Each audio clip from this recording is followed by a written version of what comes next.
Sir ನಿಮ್ಮ ಹೆಸರು? ನಾವು ಗಡಿನಾಡ ಕನ್ನಡಿಗರು. ನಿಮ್ಮ ಹೆಸರೇ ಗಡಿನಾಡ ಕನ್ನಡಿಗರು ಅಂತಾರ? ಮರಳಾರಾಧ್ಯ. ಹೆಸರು ಕೇಳಿದ್ರೆ ಹೆಸರು ಹೇಳ್ಬೇಕು. ನಾಮ ಮರಳಾರಾಧ್ಯ. ನಾಗಾಭರಣ. ನಾಮ ಈ ಕಡೆ ಯಾವ ಊರು?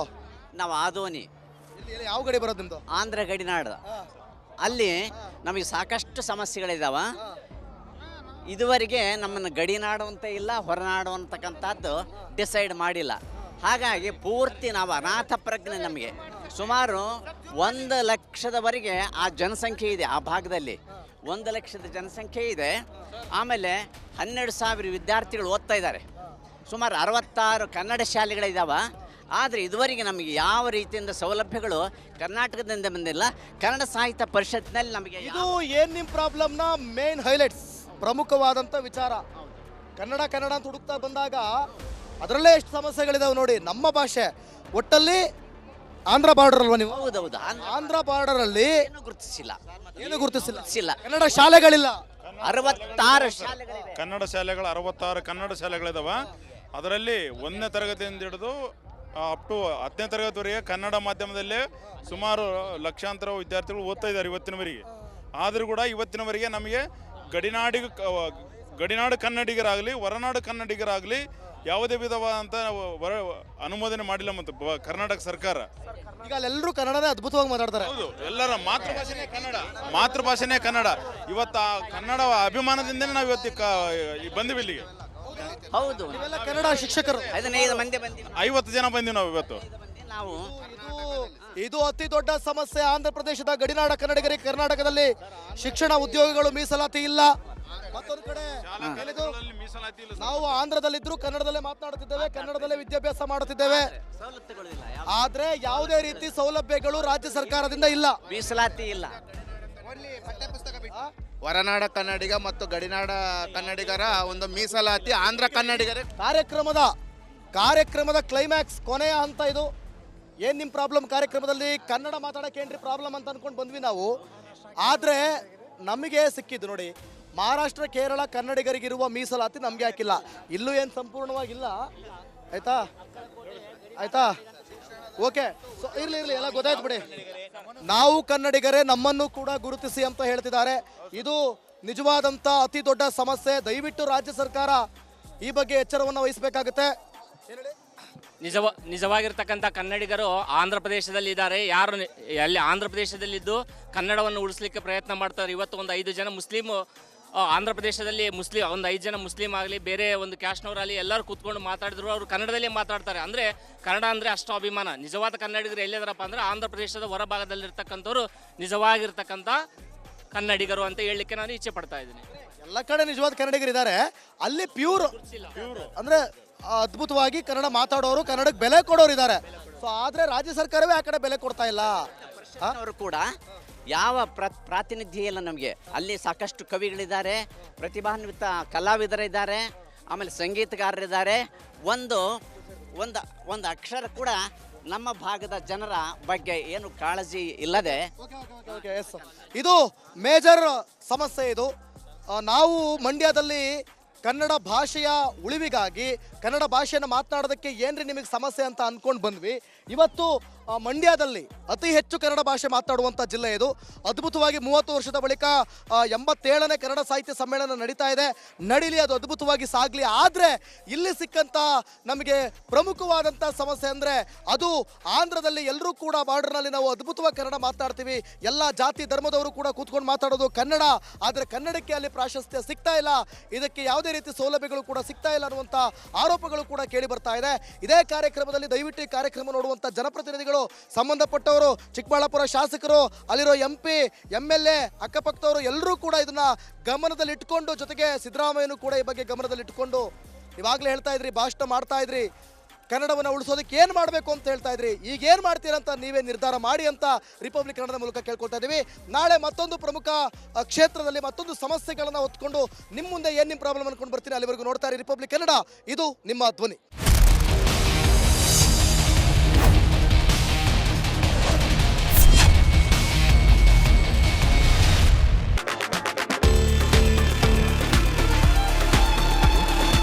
ಓಕೆ, ಏನ್ ಸರ್ ನಿಮ್ಮ ಹೆಸರು? ನಾವು ಗಡಿನಾಡ ಕನ್ನಡಿಗರು. ನಿಮ್ಮ ಹೆಸರೇ ಗಡಿನಾಡ ಕನ್ನಡಿಗರು ಅಂತಾರ? ಮರಳಾರಾಧ್ಯ. ಹೆಸರು ಕೇಳಿದ್ರೆ ಹೆಸರು ಹೇಳ್ಬೇಕು. ನಾಮ ಮರಳಾರಾಧ್ಯ. ಆಗಾಭರಣ ನಾಮ ಈ ಕಡೆ ಯಾವೂರು? ನಾವು ಆದೋನಿ ಇಲ್ಲಿ ಯಾವ ಗಡಿ ಬರೋದು ನಿಮ್ದು? ಆಂಧ್ರ ಗಡಿನಾಡು. ಅಲ್ಲಿ ನಮಗೆ ಸಾಕಷ್ಟು ಸಮಸ್ಯೆಗಳಿದಾವ. ಇದುವರೆಗೆ ನಮ್ಮನ್ನು ಗಡಿನಾಡು ಅಂತ ಇಲ್ಲ, ಹೊರನಾಡು ಅಂತಕ್ಕಂಥದ್ದು ಡಿಸೈಡ್ ಮಾಡಿಲ್ಲ. ಹಾಗಾಗಿ ಪೂರ್ತಿ ನಾವು ಅನಾಥ ಪ್ರಜ್ಞೆ. ನಮಗೆ ಸುಮಾರು 1 ಲಕ್ಷದವರೆಗೆ ಆ ಜನಸಂಖ್ಯೆ ಇದೆ. ಆ ಭಾಗದಲ್ಲಿ 1 ಲಕ್ಷದ ಜನಸಂಖ್ಯೆ ಇದೆ. ಆಮೇಲೆ 12,000 ವಿದ್ಯಾರ್ಥಿಗಳು ಓದ್ತಾ ಇದ್ದಾರೆ. ಸುಮಾರು 66 ಕನ್ನಡ ಶಾಲೆಗಳಿದ್ದಾವೆ. ಆದರೆ ಇದುವರೆಗೆ ನಮಗೆ ಯಾವ ರೀತಿಯಿಂದ ಸೌಲಭ್ಯಗಳು ಕರ್ನಾಟಕದಿಂದ ಬಂದಿಲ್ಲ. ಕನ್ನಡ ಸಾಹಿತ್ಯ ಪರಿಷತ್ನಲ್ಲಿ ನಮಗೆ ಇದು ಏನ್ ನಿಮ್ ಪ್ರಾಬ್ಲಮ್ನ ಮೇನ್ ಹೈಲೈಟ್ಸ್, ಪ್ರಮುಖವಾದಂತ ವಿಚಾರ. ಕನ್ನಡ ಅಂತ ಹುಡುಕ್ತಾ ಬಂದಾಗ ಅದರಲ್ಲೇ ಎಷ್ಟು ಸಮಸ್ಯೆಗಳಿದಾವೆ ನೋಡಿ. ನಮ್ಮ ಭಾಷೆ ಒಟ್ಟಲ್ಲಿ ಆಂಧ್ರ ಬಾರ್ಡರ್ ಅಲ್ವಾ ನೀವು? ಹೌದೌದು. ಆಂಧ್ರ ಬಾರ್ಡರ್ ಅಲ್ಲಿ ಏನು ಗುರುತಿಸಿಲ್ಲ, ಏನು ಗುರುತಿಸಿಲ್ಲ. ಇಲ್ಲ. ಕನ್ನಡ ಶಾಲೆಗಳಿಲ್ಲ.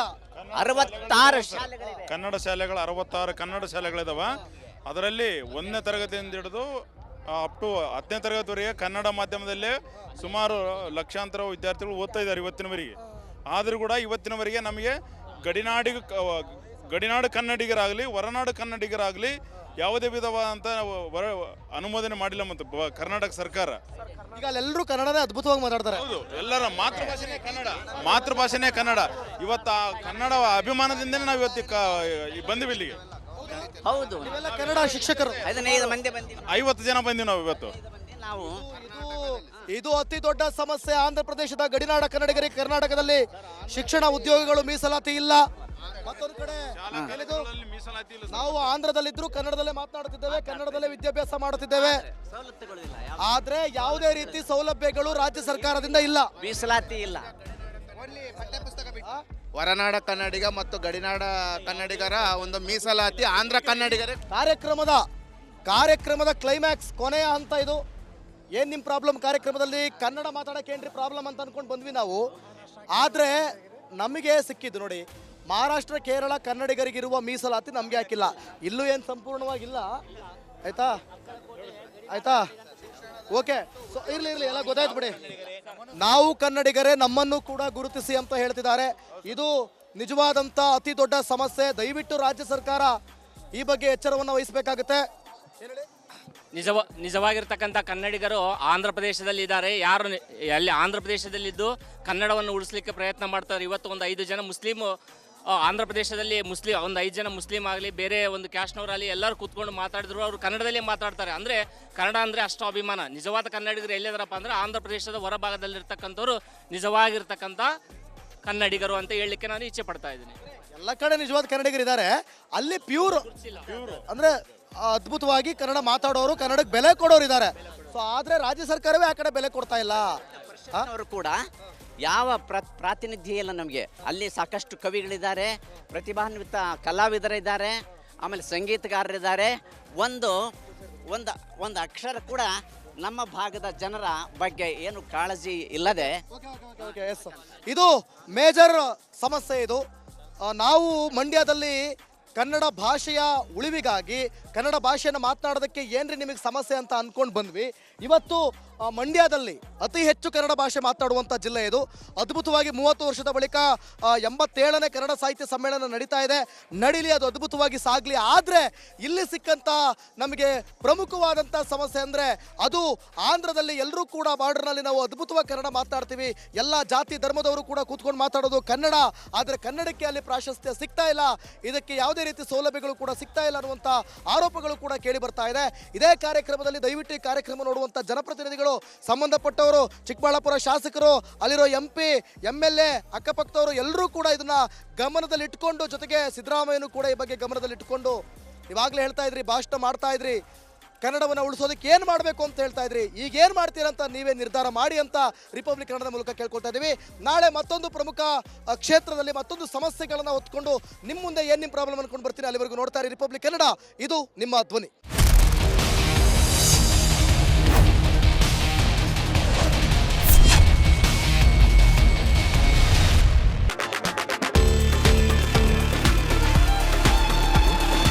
ಓಕೆ, ಏನ್ ಸರ್ ನಿಮ್ಮ ಹೆಸರು? ನಾವು ಗಡಿನಾಡ ಕನ್ನಡಿಗರು. ನಿಮ್ಮ ಹೆಸರೇ ಗಡಿನಾಡ ಕನ್ನಡಿಗರು ಅಂತಾರ? ಮರಳಾರಾಧ್ಯ. ಹೆಸರು ಕೇಳಿದ್ರೆ ಹೆಸರು ಹೇಳ್ಬೇಕು. ನಾಮ ಮರಳಾರಾಧ್ಯ. ಆಗಾಭರಣ ನಾಮ ಈ ಕಡೆ ಯಾವೂರು? ನಾವು ಆದೋನಿ. ಇಲ್ಲಿ ಯಾವ ಗಡಿ ಬರೋದು ನಿಮ್ದು? ಆಂಧ್ರ ಗಡಿನಾಡು. ಅಲ್ಲಿ ನಮಗೆ ಸಾಕಷ್ಟು ಸಮಸ್ಯೆಗಳಿದಾವ. ಇದುವರೆಗೆ ನಮ್ಮನ್ನು ಗಡಿನಾಡು ಅಂತ ಇಲ್ಲ, ಹೊರನಾಡು ಅಂತಕ್ಕಂಥದ್ದು ಡಿಸೈಡ್ ಮಾಡಿಲ್ಲ.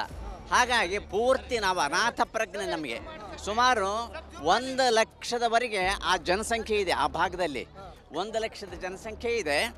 ಆಮೇಲೆ 12,000 ವಿದ್ಯಾರ್ಥಿಗಳು ಓದ್ತಾ ಇದ್ದಾರೆ. ಸುಮಾರು 66 ಕನ್ನಡ ಶಾಲೆಗಳಿದ್ದಾವೆ. ಆದರೆ ಇದುವರೆಗೆ ನಮಗೆ ಯಾವ ರೀತಿಯಿಂದ ಸೌಲಭ್ಯಗಳು ಕರ್ನಾಟಕದಿಂದ ಬಂದಿಲ್ಲ. ಕನ್ನಡ ಸಾಹಿತ್ಯ ಪರಿಷತ್ನಲ್ಲಿ ನಮಗೆ ಇದು ಏನ್ ನಿಮ್ಮ ಪ್ರಾಬ್ಲಮ್ನ ಮೇನ್ ಹೈಲೈಟ್ಸ್, ಪ್ರಮುಖವಾದಂಥ ವಿಚಾರ. ಕನ್ನಡ ಅಂತ ಹುಡುಕ್ತಾ ಬಂದಾಗ ಅದರಲ್ಲೇ ಎಷ್ಟು ಸಮಸ್ಯೆಗಳಿದಾವೆ ನೋಡಿ. ನಮ್ಮ ಭಾಷೆ ಒಟ್ಟಲ್ಲಿ ಆಂಧ್ರ ಬಾರ್ಡರ್ ಅಲ್ವಾ ನೀವು? ಹೌದೌದು. ಆಂಧ್ರ ಬಾರ್ಡರ್ ಅಲ್ಲಿ ಏನು ಗುರುತಿಸಿಲ್ಲ, ಏನು ಗುರುತಿಸಿಲ್ಲ. ಗುರುತಿಸಿಲ್ಲ. ಕನ್ನಡ ಶಾಲೆಗಳಿಲ್ಲ. 66 ಶಾಲೆಗಳಿವೆ. ಕನ್ನಡ ಶಾಲೆಗಳು 66 ಕನ್ನಡ ಶಾಲೆಗಳಿದಾವೆ. ಅದರಲ್ಲಿ 1ನೇ ತರಗತಿಯಿಂದ ಹಿಡಿದು ಅಪ್ ಟು 10ನೇ ತರಗತಿವರೆಗೆ ಕನ್ನಡ ಮಾಧ್ಯಮದಲ್ಲೇ ಸುಮಾರು ಲಕ್ಷಾಂತರ ವಿದ್ಯಾರ್ಥಿಗಳು ಓದ್ತಾ ಇದ್ದಾರೆ ಇವತ್ತಿನವರೆಗೆ. ಆದರೂ ಕೂಡ ಇವತ್ತಿನವರೆಗೆ ನಮಗೆ ಗಡಿನಾಡು ಕನ್ನಡಿಗರಾಗಲಿ ಹೊರನಾಡು ಕನ್ನಡಿಗರಾಗಲಿ ಯಾವುದೇ ವಿಧವಾದಂಥ ಅನುಮೋದನೆ ಮಾಡಿಲ್ಲ ಮತ್ತು ಕರ್ನಾಟಕ ಸರ್ಕಾರ. ಈಗ ಅಲ್ಲೆಲ್ಲರೂ ಕನ್ನಡನೇ ಅದ್ಭುತವಾಗಿ ಮಾತಾಡ್ತಾರೆ. ಹೌದು, ಎಲ್ಲರ ಮಾತೃಭಾಷೆನೇ ಕನ್ನಡ. ಇವತ್ತು ಆ ಕನ್ನಡ ಅಭಿಮಾನದಿಂದಲೇ ನಾವು ಇವತ್ತು ಬಂದಿವಿ ಇಲ್ಲಿಗೆ. ಹೌದು, ಇವೆಲ್ಲ ಕನ್ನಡ ಶಿಕ್ಷಕರು 15 ಮಂದಿ ಬಂದಿವಿ. 50 ಜನ ಬಂದಿವಿ ನಾವು ಇವತ್ತು. ನಾವು ಇದು ಅತಿ ದೊಡ್ಡ ಸಮಸ್ಯೆ. ಆಂಧ್ರ ಪ್ರದೇಶದ ಗಡಿನಾಡ ಕನ್ನಡಿಗರಿಗೆ ಕರ್ನಾಟಕದಲ್ಲಿ ಶಿಕ್ಷಣ ಉದ್ಯೋಗಗಳು ಮೀಸಲಾತಿ ಇಲ್ಲ. ಮತ್ತೊಂದು ಕಡೆ ಏನಿದು? ನಾವು ಆಂಧ್ರದಲ್ಲಿದ್ರು ಕನ್ನಡದಲ್ಲೇ ಮಾತನಾಡುತ್ತಿದ್ದೇವೆ, ಕನ್ನಡದಲ್ಲೇ ವಿದ್ಯಾಭ್ಯಾಸ ಮಾಡುತ್ತಿದ್ದೇವೆ. ಸವಲತ್ತುಗಳಿಲ್ಲ, ಆದ್ರೆ ಯಾವುದೇ ರೀತಿ ಸೌಲಭ್ಯಗಳು ರಾಜ್ಯ ಸರ್ಕಾರದಿಂದ ಇಲ್ಲ, ಮೀಸಲಾತಿ ಇಲ್ಲ. ಹೊರನಾಡ ಕನ್ನಡಿಗ ಮತ್ತು ಗಡಿನಾಡ ಕನ್ನಡಿಗರ ಒಂದು ಮೀಸಲಾತಿ ಆಂಧ್ರ ಕನ್ನಡಿಗರೇ. ಕಾರ್ಯಕ್ರಮದ ಕ್ಲೈಮ್ಯಾಕ್ಸ್, ಕೊನೆಯ ಹಂತ ಇದು. ಏನ್ ನಿಮ್ ಪ್ರಾಬ್ಲಮ್? ಕಾರ್ಯಕ್ರಮದಲ್ಲಿ ಕನ್ನಡ ಮಾತಾಡಕ್ಕೆ ಏನ್ರಿ ಪ್ರಾಬ್ಲಮ್ ಅಂತ ಅನ್ಕೊಂಡು ಬಂದ್ವಿ ನಾವು. ಆದ್ರೆ ನಮಗೆ ಸಿಕ್ಕಿದ್ದು ನೋಡಿ, ಮಹಾರಾಷ್ಟ್ರ ಕೇರಳ ಕನ್ನಡಿಗರಿಗಿರುವ ಮೀಸಲಾತಿ ನಮ್ಗೆ ಹಾಕಿಲ್ಲ. ಇಲ್ಲೂ ಏನು ಸಂಪೂರ್ಣವಾಗಿಲ್ಲ. ಆಯ್ತಾ ಓಕೆ, ಸೊ ಇರ್ಲಿ ಎಲ್ಲ ಗೊತ್ತಾಯ್ತು ಬಿಡಿ. ನಾವು ಕನ್ನಡಿಗರೇ, ನಮ್ಮನ್ನು ಕೂಡ ಗುರುತಿಸಿ ಅಂತ ಹೇಳ್ತಿದ್ದಾರೆ. ಇದು ನಿಜವಾದಂಥ ಅತಿ ದೊಡ್ಡ ಸಮಸ್ಯೆ. ದಯವಿಟ್ಟು ರಾಜ್ಯ ಸರ್ಕಾರ ಈ ಬಗ್ಗೆ ಎಚ್ಚರವನ್ನು ವಹಿಸಬೇಕಾಗುತ್ತೆ. ನಿಜವಾಗಿರ್ತಕ್ಕಂಥ ಕನ್ನಡಿಗರು ಆಂಧ್ರ ಪ್ರದೇಶದಲ್ಲಿ ಇದ್ದಾರೆ. ಯಾರು ಅಲ್ಲಿ ಆಂಧ್ರ ಪ್ರದೇಶದಲ್ಲಿದ್ದು ಕನ್ನಡವನ್ನು ಉಳಿಸ್ಲಿಕ್ಕೆ ಪ್ರಯತ್ನ ಮಾಡ್ತಾರೆ. ಇವತ್ತು ಒಂದು 5 ಜನ ಮುಸ್ಲಿಮ್ ಆಂಧ್ರ ಪ್ರದೇಶದಲ್ಲಿ ಒಂದು 5 ಜನ ಮುಸ್ಲಿಂ ಆಗಲಿ, ಬೇರೆ ಒಂದು ಕ್ಯಾಸ್ಟ್ನವರಾಗಲಿ ಎಲ್ಲರೂ ಕೂತ್ಕೊಂಡು ಮಾತಾಡಿದ್ರು. ಅವರು ಕನ್ನಡದಲ್ಲೇ ಮಾತಾಡ್ತಾರೆ. ಅಂದರೆ ಕನ್ನಡ ಅಂದರೆ ಅಷ್ಟು ಅಭಿಮಾನ. ನಿಜವಾದ ಕನ್ನಡಿಗರು ಎಲ್ಲಿದಾರಪ್ಪ ಅಂದರೆ ಆಂಧ್ರ ಪ್ರದೇಶದ ಹೊರಭಾಗದಲ್ಲಿರ್ತಕ್ಕಂಥವ್ರು ನಿಜವಾಗಿರ್ತಕ್ಕಂಥ ಕನ್ನಡಿಗರು ಅಂತ ಹೇಳಲಿಕ್ಕೆ ನಾನು ಇಚ್ಛೆ ಪಡ್ತಾ ಇದ್ದೀನಿ. ಎಲ್ಲ ಕಡೆ ನಿಜವಾದ ಕನ್ನಡಿಗರಿದ್ದಾರೆ.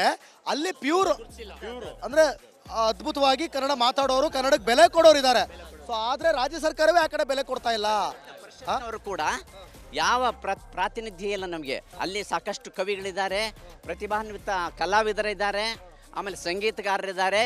ಒಂದು ಅಕ್ಷರ ಕೂಡ ನಮ್ಮ ಭಾಗದ ಜನರ ಬಗ್ಗೆ ಏನು ಕಾಳಜಿ ಇಲ್ಲದೆ. ಇದು ಮೇಜರ್ ಸಮಸ್ಯೆ. ಇದು ನಾವು ಮಂಡ್ಯದಲ್ಲಿ ಕನ್ನಡ ಭಾಷೆಯ ಉಳಿವಿಗಾಗಿ, ಕನ್ನಡ ಭಾಷೆಯನ್ನು ಮಾತನಾಡೋದಕ್ಕೆ ಏನ್ರಿ ನಿಮಗೆ ಸಮಸ್ಯೆ ಅಂತ ಅಂದ್ಕೊಂಡು ಬಂದ್ವಿ. ಇವತ್ತು ಮಂಡ್ಯದಲ್ಲಿ ಅತಿ ಹೆಚ್ಚು ಕನ್ನಡ ಭಾಷೆ ಮಾತನಾಡುವಂಥ ಜಿಲ್ಲೆ ಇದು. ಅದ್ಭುತವಾಗಿ 30 ವರ್ಷದ ಬಳಿಕ 87ನೇ ಕನ್ನಡ ಸಾಹಿತ್ಯ ಸಮ್ಮೇಳನ ನಡೀತಾ ಇದೆ. ನಡೀಲಿ, ಅದು ಅದ್ಭುತವಾಗಿ ಸಾಗಲಿ. ಆದರೆ ಇಲ್ಲಿ ಸಿಕ್ಕಂಥ ನಮಗೆ ಪ್ರಮುಖವಾದಂಥ ಸಮಸ್ಯೆ ಅಂದರೆ ಅದು ಆಂಧ್ರದಲ್ಲಿ ಎಲ್ಲರೂ ಕೂಡ ಬಾರ್ಡರ್ನಲ್ಲಿ ನಾವು ಅದ್ಭುತವಾಗಿ ಕನ್ನಡ ಮಾತನಾಡ್ತೀವಿ. ಎಲ್ಲ ಜಾತಿ ಧರ್ಮದವರು ಕೂಡ ಕೂತ್ಕೊಂಡು ಮಾತಾಡೋದು ಕನ್ನಡ. ಆದರೆ ಕನ್ನಡಕ್ಕೆ ಅಲ್ಲಿ ಪ್ರಾಶಸ್ತ್ಯ ಸಿಗ್ತಾ ಇಲ್ಲ, ಇದಕ್ಕೆ ಯಾವುದೇ ರೀತಿ ಸೌಲಭ್ಯಗಳು ಕೂಡ ಸಿಗ್ತಾ ಇಲ್ಲ ಅನ್ನುವಂಥ ಆರೋಪಗಳು ಕೂಡ ಕೇಳಿ ಬರ್ತಾ ಇದೆ. ಇದೇ ಕಾರ್ಯಕ್ರಮದಲ್ಲಿ ದಯವಿಟ್ಟು ಈ ಕಾರ್ಯಕ್ರಮ ನೋಡುವಂಥ ಜನಪ್ರತಿನಿಧಿಗಳು, ಸಂಬಂಧಪಟ್ಟವರು, ಚಿಕ್ಕಬಳ್ಳಾಪುರ ಶಾಸಕರು, ಅಲ್ಲಿರೋ MP, MLA, ಅಕ್ಕಪಕ್ಕದವರು ಎಲ್ಲರೂ ಕೂಡ ಇದನ್ನ ಗಮನದಲ್ಲಿ ಇಟ್ಕೊಂಡು, ಜೊತೆಗೆ ಸಿದ್ದರಾಮಯ್ಯನು ಕೂಡ ಈ ಬಗ್ಗೆ ಗಮನದಲ್ಲಿ ಇಟ್ಕೊಂಡು, ಇವಾಗಲೇ ಹೇಳ್ತಾ ಇದ್ರಿ, ಭಾಷಣ ಮಾಡ್ತಾ ಇದ್ರಿ, ಕನ್ನಡವನ್ನು ಉಳಿಸೋದಕ್ಕೆ ಏನು ಮಾಡಬೇಕು ಅಂತ ಹೇಳ್ತಾ ಇದ್ರಿ. ಈಗ ಏನು ಮಾಡ್ತೀರಂತ ನೀವೇ ನಿರ್ಧಾರ ಮಾಡಿ ಅಂತ ರಿಪಬ್ಲಿಕ್ ಕನ್ನಡದ ಮೂಲಕ ಕೇಳ್ಕೊಳ್ತಾ ಇದ್ದೀವಿ. ನಾಳೆ ಮತ್ತೊಂದು ಪ್ರಮುಖ ಕ್ಷೇತ್ರದಲ್ಲಿ ಮತ್ತೊಂದು ಸಮಸ್ಯೆಗಳನ್ನು ಹೊತ್ಕೊಂಡು ನಿಮ್ಮ ಮುಂದೆ ಏನು ನಿಮ್ಮ ಪ್ರಾಬ್ಲಮ್ ಅನ್ಕೊಂಡು ಬರ್ತೀನಿ. ಅಲ್ಲಿವರೆಗೂ